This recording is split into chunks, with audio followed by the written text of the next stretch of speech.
Hello friends, आज हम 12th RBSC board की 12th क्लास की जो रेनबो बुक है उसमें से एक पोएम को समझेंगे और वो पोएम है द नोबल नेचर। इसके जो पॉइंट है वो है बेन जॉनसन। और जब आपसे एक रिक्वेस्ट है कि जब आप ये वीडियो देखें तो बुक को साथ में रखें, क्योंकि जब पहले हम पोइट का इंट्रोडक्शन देखेंगे, फिर पोएम के बारे में देखेंगे और उसके बाद जब इस पोएम को समझेंगे तो आप साथ ही साथ बुक में नोट करते जाएं। तो सबसे पहले हम देखते हैं कि बेन जॉनसन के बारे में देखते हैं कि बेन जॉनसन जो पोइट थे वो कैसे थे।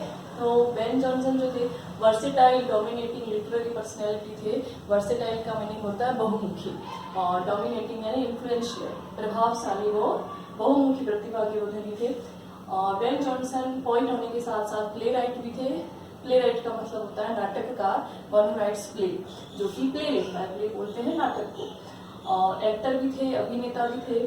और साथ ही साथ बेन जॉनसन जो है 17वीं शताब्दी के 17th सेंचुरी के एक बहुत ही महान क्रिटिक थे। क्रिटिक यानी आलोचक, क्रिटिक का मतलब होता है आलोचक। Non for realistic classical comedy. और बेन जॉनसन जो है अपनी वास्तविक शास्त्रीय कॉमेडी के लिए जाने जाते हैं। कॉमेडीज जो होती है, प्लेज जो होते हैं, नाटक होते हैं, दो तरह के होते हैं, कॉमेडी और ट्रेजेडी। और इनको हिंदी में कॉमेडी को बोलते हैं सुखांतिका और ट्रेजेडी को बोलते हैं दुखांतिका। तो बेन जॉनसन जो है मेनली कॉमेडी के लिए जाने जाते हैं, वो कॉमेडीज लिखते थे। इनकी कुछ फेमस कॉमेडीज के नाम भी आपकी बुक में दिए हैं, जिसमें से वॉलकॉन, द ऑलकेमिस्ट, द साइलेंट वुमन, ये है।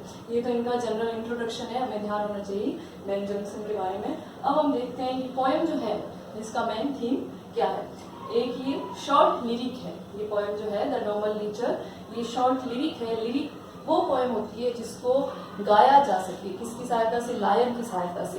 लिरिक किसको बोलते हैं? लायर एक इंस्ट्रूमेंट होता है, LYR लायर, और इस लायर की हेल्प से जिस पोएम को गाया जाता है गीत के रूप में, उसको बोलते हैं लिरिक। तो ये एक लिरिकल पोएम है the noble nature, imparting great meaning and message to humanity.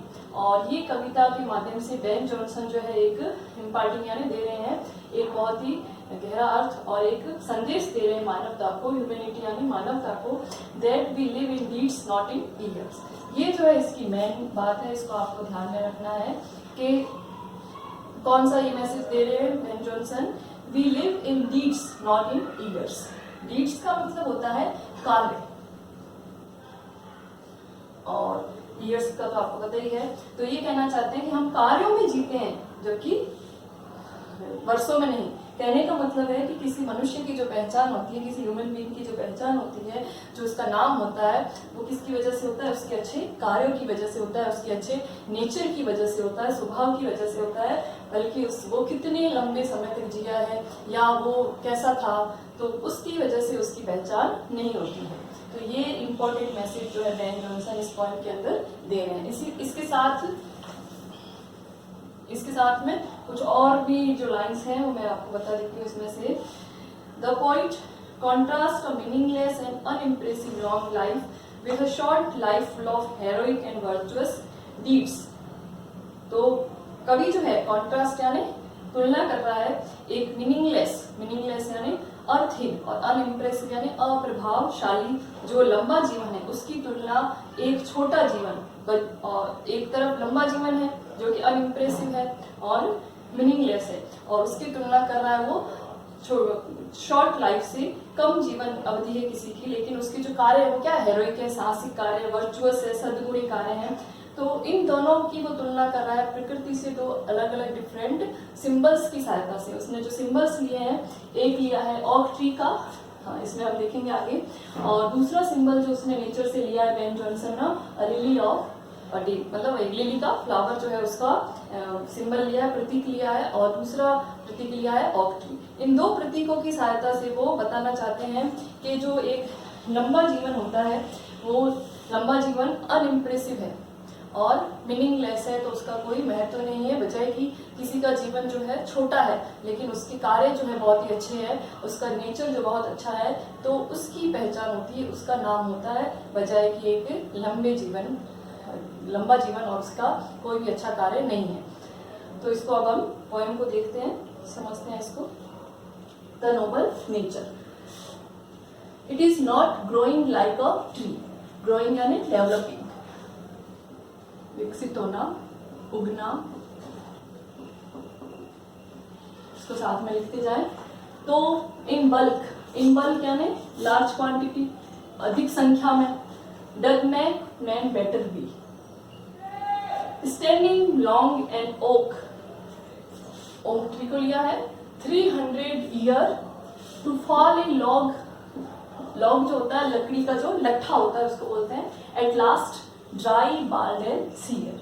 तो इन्होंने इन 4 लाइनों में जो बेन जॉनसन ने बताया है कि एक पेड़ की तरह केवल विकसित होना अधिक संख्या में, वो जो उस तरह का अगर मनुष्य का जीवन है कि मतलब अधिक संख्या में लंबी समय काल तक जीवित रहना, तो वो मनुष्य को जो है बेटर नहीं बनाता, अच्छा नहीं बनाता है।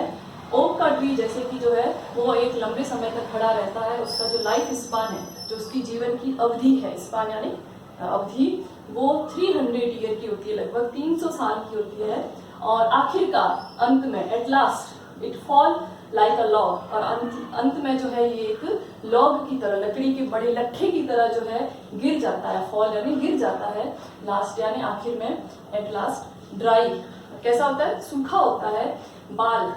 बाल्ड का मतलब है विदाउट लीव्स, वैसे बाल्ड का मतलब क्या होता है, गंजा, लेकिन यहाँ पे बाल्ड का मतलब क्या होगा, विदाउट लीव्स, बिना पत्तियों की।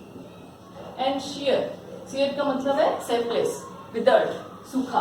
तो आखिरकार वो एक सूखा बिना पत्तियों के एक लट्ठे के रूप में नीचे गिर जाता है। इतना लंबा जीवन होता है उसका, 300 साल की अवधि का जीवन होता है, लेकिन उसकी वो पूरा जो जीवन काल है 300 ईयर्स का, वो कैसा होता है, अनइम्प्रेसिव होता है, मीनिंगलेस होता है।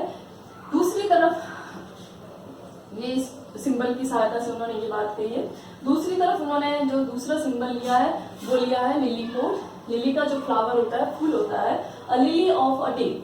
और लिली का जो फूल है उसका लाइफ स्पान कितना है, अ डे, एक दिन का, एक दिन का ही उसका जीवन की अवधि होती है उसकी। इज फेयरर फार इन मे, लेकिन वो जो है उससे ज्यादा फेयरर है, वो हमें ज्यादा ब्यूटीफुल है, किसकी तुलना में, ओक की तुलना में। और ये जो है it blooms in May, in month of May. तो ये मई के महीने में जो है खिलता है लिली का फूल, और इसकी अवधि जो है, जीवन काल की अवधि केवल एक दिन की होती है। फिर भी ये ओक ट्री की तुलना में बहुत ज्यादा सुंदर होता है। Although it fall and die that night, हालांकि, ऑल्दो यानी हालांकि, ये फूल जो है, लिली का जो फ्लावर होता है, ये सुबह उगता है, ब्लूम करता है, और शाम को ये रात को जो है मर जाता है। इसका जीवन काल एक ही दिन का होता है। It was the flower of light, फिर भी ये जो फूल है, इसको बेन जॉनसन ने कहा है कि ये फूल कैसा है, फ्लावर ऑफ लाइट, प्रकाश का फूल है। मतलब ये खुशी देता है हमें, ये ब्यूटी देता है, इसको देख के लोग इम्प्रेस होते हैं। इन स्मॉल प्रोपोर्शंस, प्रोपोर्शन यानी साइज, यहाँ पे प्रोपोर्शन का मतलब है साइज, वैसे प्रोपोर्शन होता है अनुपात। तो ये छोटी साइज का होता है, फिर भी वी जस्ट ब्यूटी सी, फिर भी हम इसके अंदर ब्यूटी देखते हैं, सुंदरता देखते हैं लिली के फूल के अंदर। And in short measures life में परफेक्ट बी, और आखिर में उन्होंने ये मैसेज दिया है ये वाला कि इन शॉर्ट मेजर्स यानी आपका जो जीवन काल है, आपका लाइफ स्पान जो है, वो अगर शॉर्ट भी है, छोटा भी है, तो भी आपका जीवन जो है परफेक्ट हो सकता है, पूर्ण हो सकता है। कैसे पूर्ण हो सकता है, by noble nature and good deeds and virtuous deeds, heroic deeds, अच्छे कार्य करने से, महान कार्य करने से आपका जीवन जो है परफेक्ट हो सकता है, पूर्ण हो सकता है। बल्कि क्या आप एक लंबा जीवन जीते हो, लेकिन फिर आपने कोई अच्छा काम नहीं किया है, तो उससे आपका जीवन जो है वो बेटर नहीं होता है। मनुष्य का जीवन किससे बेटर होता है, मनुष्य का जीवन अच्छे कार्यों से बेटर होता है, अच्छे गुणों से बेटर होता है।